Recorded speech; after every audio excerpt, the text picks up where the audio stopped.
ये पढ़ने पढ़ाने की सिलसिला को आगे रखते हुए मैं सतीश पार्ट 5 लेसन के साथ एक बार पुनः आपके साथ, और यहाँ पर मैं देखता हूँ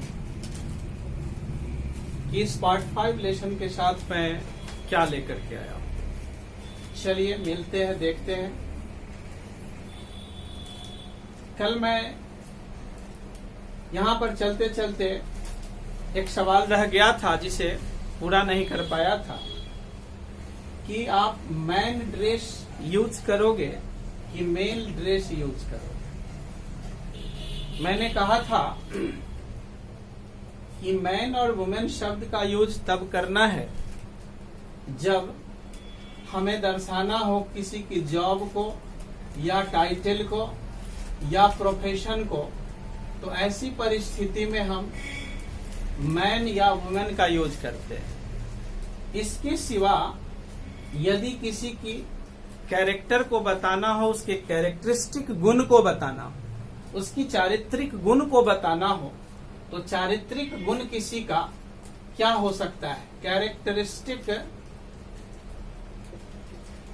कैरेक्टरिस्टिक क्वालिटी को यदि बताना है किसी का, वह कैरेक्टरिस्टिक क्वालिटी में दो हो सकते हैं। वह क्वालिटी वह व्यक्ति भी हो सकता है उसका, और वह उसका थिंग भी हो सकता है। ये दोनों में से कोई भी हो सकता है। तो यहाँ ड्रेस देखिए कि थिंग है। ये ड्रेस कोई प्रोफेशन नहीं है, ये ड्रेस कोई टाइटल नहीं है, ये ड्रेस कोई जॉब नहीं है। तो निश्चित तौर पर मैन तब नहीं होगा, मेल हो जाएगा, इसलिए मेल ड्रेस। उसी तरह से स्टूडेंट क्या कोई प्रोफेशन होता है? तो स्टूडेंट कोई प्रोफेशन नहीं होता है। स्टूडेंट क्या टाइटल है? तो स्टूडेंट टाइटल भी नहीं है। तो क्या स्टूडेंट जॉब है? तो स्टूडेंट जॉब भी नहीं है। तो क्या है? तो यहाँ पर फिर एक कैरेक्टरिस्टिक गुण है जिसमें पर्सन को दर्शाया जा रहा है, और पर्सन को दर्शाने के कारण यहाँ से वुमेन नहीं होगा, तो हमारे पास क्या बच गया? फीमेल। तो ये हो गया मेल ड्रेस, फीमेल स्टूडेंट। अब ये दो सवाल, अगला सवाल है हमारे पास, इसको हटा दूंगा। तो आप देखिएगा, वर्ड एक है कंसर्न्ड ऑफिसर और ऑफिसर कंसर्न्ड। ये दोनों में क्या यूज करेंगे हम? यदि कंसर्न्ड ऑफिसर यूज करते हैं तो इसका मतलब होता है चिंतित अधिकारी। चिंतित अधिकारी से आपको क्या लेना देना होगा? तब ऐसी परिस्थिति में ऑफिसर कंसर्न्ड मतलब संबंधित अधिकारी, संबंधित अधिकारी। तो इसलिए कंसर्न्ड ऑफिसर को यूज ना करें, किसका यूज करें? ऑफिसर कंसर्न्ड का यूज करें। अगला सवाल है हमारे पास, वो क्या है? अब इस 43 नंबर में लोग कहते हैं there is no room in this compartment, there is no place in the compartment. ये नो रूम नो प्लेस क्या है? क्यों, क्या यूज होगा? प्लेस यूज होगा या रूम यूज होगा? तो याद के दृष्टिकोण से सब लोग याद कर लेते हैं कि प्लेस नहीं होगा, रूम होगा। लेकिन क्यों होगा? इसके कुछ रीजन होंगे ना। तो आप देखिएगा क्या कि प्लेस तो वो हर जगह होता है ना, और रूम, दोनों में क्या अंतर है? तो किसी स्पेसिफिक वर्क के लिए, किसी खास काम के लिए जिस जगह की बात करते हैं उस जगह को रूम कहते हैं। और यानी unoccupied place with a specific purpose, that is called room. और प्लेस वो सारे जगह होते हैं जहां तक एयर पहुंच सकता है। अब सपोज कीजिए कि ट्रेन में कहीं और या ग्राउंड में ही आप खेल के मैदान में आप खेल रहे होते हैं और उस पे एक टीम खेल रहा होता है उस पिच पर, तो उस ग्राउंड में दूसरा टीम नहीं खेल पाएगा। लेकिन क्या उस ग्राउंड में जगह और है कि नहीं? जगह तो है। जगह उस ग्राउंड में जहां पेड़ पौधा होगा वहां भी जगह होगा। उस ग्राउंड में चारों तरफ जो दर्शक होगा वो भी तो एक जगह है। उस ट्रेन में सीट के अलावा ऊपर भी जो खाली स्पेस है वो भी तो जगह है। आपके कार में डिक्की में भी तो जगह है। क्या वो डिक्की को क्या बोलिएगा कि नो रूम या नो प्लेस, या प्लेस या रूम क्या बोलिएगा? तो चूंकि बैठने के स्पेसिफिक पर्पस से कार में बैठने की स्पेस की बात करेंगे आप, तो स्पेसिफिक पर्पस वो आपका क्या है? बैठना है। और बैठने के पर्पस से यूज करने के कारण यहाँ पर रूम यूज होता है और प्लेस यूज नहीं होता है। तो प्लेस वो सभी वैकेंट प्लेस को कहते हैं, वो सभी खाली जगह को हो सकता है जहां तक एयर वहां उसको पूरा भरे हुए है, वो सभी जगह। तो क्या उस ग्राउंड में आप खेल सकते हैं जहां पर पेड़ पौधा है?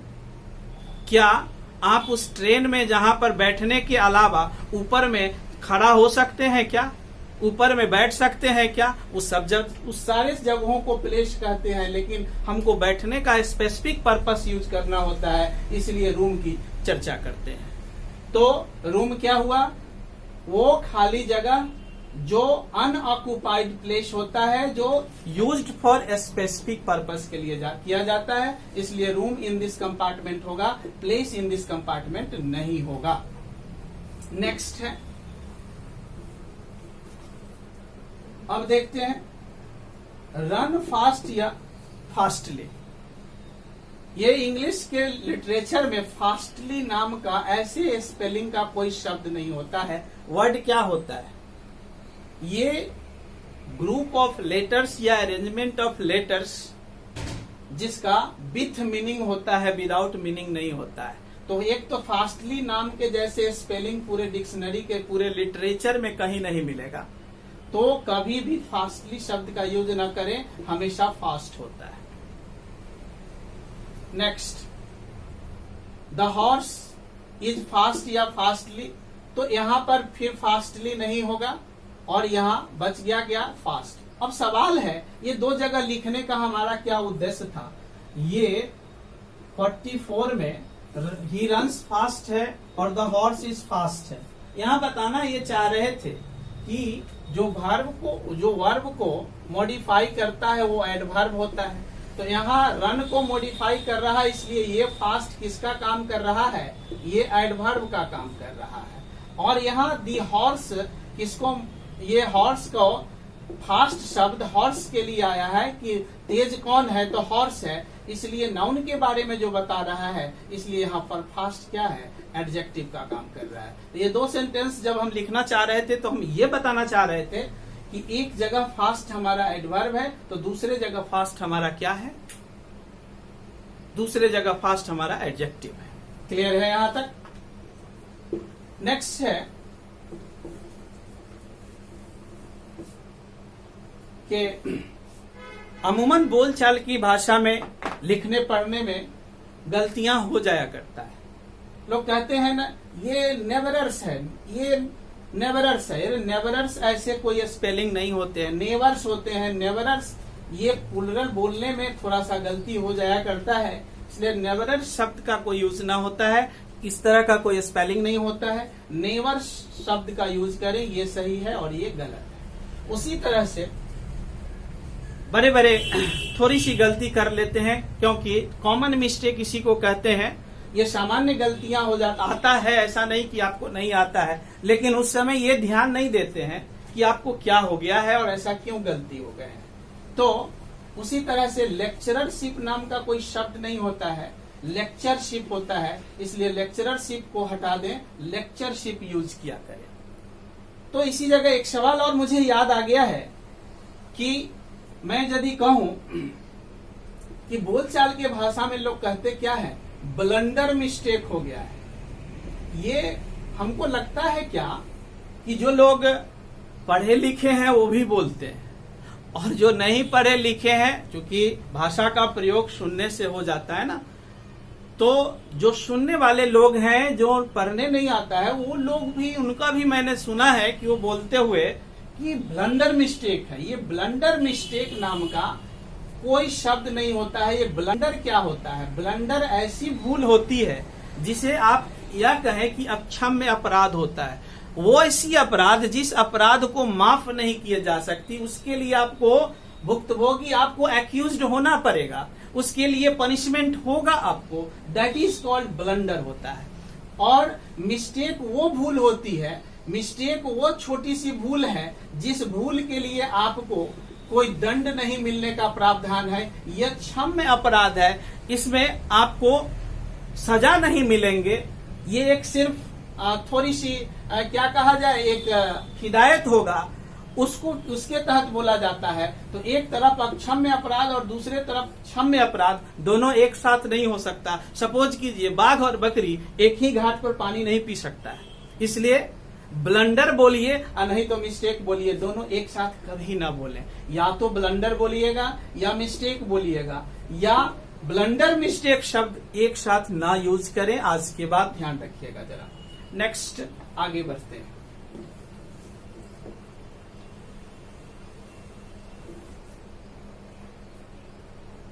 अब है अकॉर्डिंग टू मी या अकॉर्डिंग टू अस। ये लिख सकते हैं या इन माई या आवर ओपिनियन लिख सकते हैं। देखिए ना, मैथमेटिक्स जब आप बनाते हैं ना, तो अकॉर्डिंग टू इक्वेशन XYZ की बात करते हैं। अकॉर्डिंग टू कभी भी किसी दूसरे के लिए यूज होता है। जब आप अपने के लिए यूज कर रहे हैं, आप खुद को यूज कर रहे हैं, सब लोग मिलकर के बात कर रहे हैं, इसलिए वैसे कंडीशन में कभी भी अकॉर्डिंग का यूज ना करें। उसमें अपनी विचार होती है, अपनी बातों को बताया जाता है, इसलिए कभी भी अकॉर्डिंग टू मी चाहे अकॉर्डिंग टू अस का यूज ना करें। ध्यान रखें, इन माई उसी के बदले इन माई ओपिनियन या इन आवर ओपिनियन का यूज करें। अकॉर्डिंग टू मी ये ना करें, ये आपका सही है। और अकॉर्डिंग टू माई या आवर ओपिनियन अपना बारे में लिखना हो तो माई, या सब मिलाकर के बात करना हो तो आवर, तो ऐसे यूज करते हैं। आगे उसी तरह से सेंट परसेंट नाम का कोई शब्द नहीं है, ऐसा कोई वर्ड नहीं होता है। सेंट परसेंट कोई शब्द नहीं होता है, उसके बदले आप किसका यूज करें? 100%। इसलिए ये गलत है और ये सही है आपका। अब यहां पर देखिए, ऑल मंथली एक्सपेंसेस। अब जरा देखिए ना, मंथली एक्सपेंसेस बोल रहे हैं तो महीने भर की खर्च होगी, उसमें ऑल शब्द को आप लगा लीजिए, तो क्या उससे कुछ बहुत बड़ा बात हो गया क्या? तो लिटरेचर कभी भी सुपरफ्लस रिडंडेंट स्लैंग को इस्तेमाल नहीं करने की इजाजत देता है, इसलिए ध्यान रखिएगा। ये इसमें ऑल शब्द यहाँ पर क्या है? गलत है। इस ऑल को यदि हटा दें तो आपका सही हो जाएगा, और ऑल मंथली एक्सपेंसेस के बदले मंथली एक्सपेंसेस का यूज करेंगे। ठीक है, नेक्स्ट है हमारे पास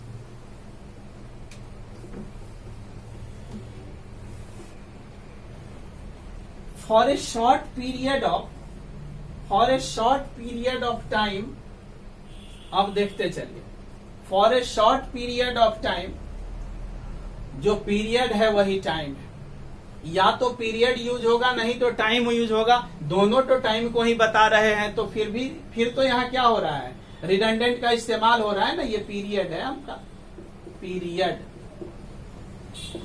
तो for a short period of time, तो ये तो नहीं है यूज करें, इसके बदले या तो यूज करिए for a short time, otherwise for a short period, थोड़ी समय के लिए।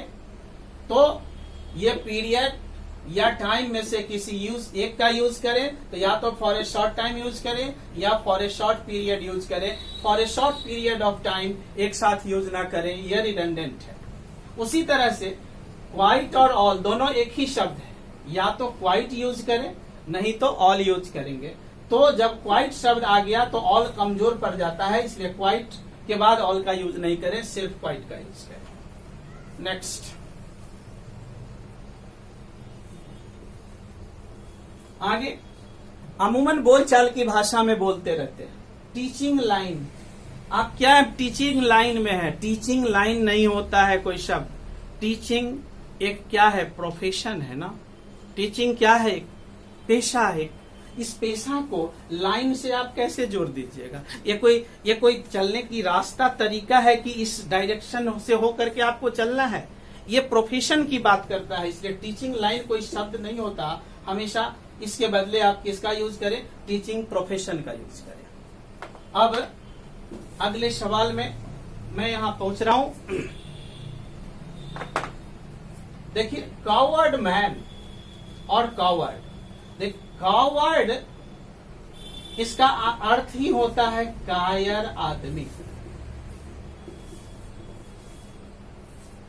तो यह भी नाउन है और मैन भी नाउन है। बताइए, आप किसी को यूज करिएगा तो 2 बार राम राम कहिएगा क्या? ऐसा संभव नहीं है। इसलिए या तो कावर्ड यूज करें, है ना, तो मैन यहां से हट जाएगा, सुपर प्लस है, इसलिए सिर्फ कावर्ड, क्योंकि कावर्ड का मतलब ही कायर आदमी होता है, कायर नहीं होता है, कावर्डली होता है इसका एडजेक्टिव, और ये कावर्ड नाउन होता है।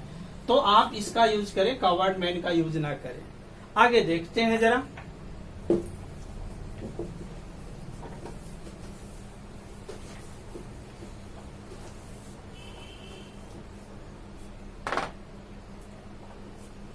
नो और नॉट एनी।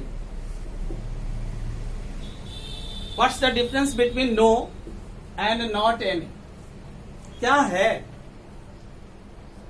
जो नो है वही नॉट एनी है, तो फिर यहां पर नो या नॉट पेन में से क्या होगा, और नो या नॉट अ पेन इसमें से क्या होगा? ये 56 को मान लिया जाए तो सबसे पहले ये जानिए कि नो एक एडजेक्टिव होता है, नॉट एडवर्ब होता है, और एनी एडजेक्टिव होता है। तो जब नो तो एडवर्ब है और ये एडजेक्टिव है और ये एडवर्ब है, तो जाहिर सी बात है कि एडजेक्टिव का मॉडिफायर एडवर्ब होता है, तो नॉट एनी होता है और नो एडजेक्टिव है। उसी तरह से यदि पेन नाउन है तो नाउन का मॉडिफायर एडजेक्टिव होगा, एडवर्ब नहीं होगा, इसलिए यहां नो पेन हम लिख सकते हैं, नॉट पेन नहीं लिख सकते हैं। अब पेन नाउन है और नो का मतलब डिफिनिट हो गया, और नॉट हमारा एडवर्ब है, तो फिर क्वालिफायर कौन होगा इस नाउन का? ये होगा या ये होगा? तो यहां पर देखिए, ये शब्द एडजेक्टिव है, तो एडजेक्टिव का मॉडिफायर कौन होगा? एडवर्ब होगा, इसलिए नॉट ए पेन होगा, नो ए पेन नहीं होगा। ए एडजेक्टिव होता है, पेन नाउन है, तो एडजेक्टिव का मॉडिफायर एडवर्ब होगा, तो फिर यहां नॉट ए पेन हो जाएगा, नो ए पेन नहीं होगा। क्लियर है? नेक्स्ट,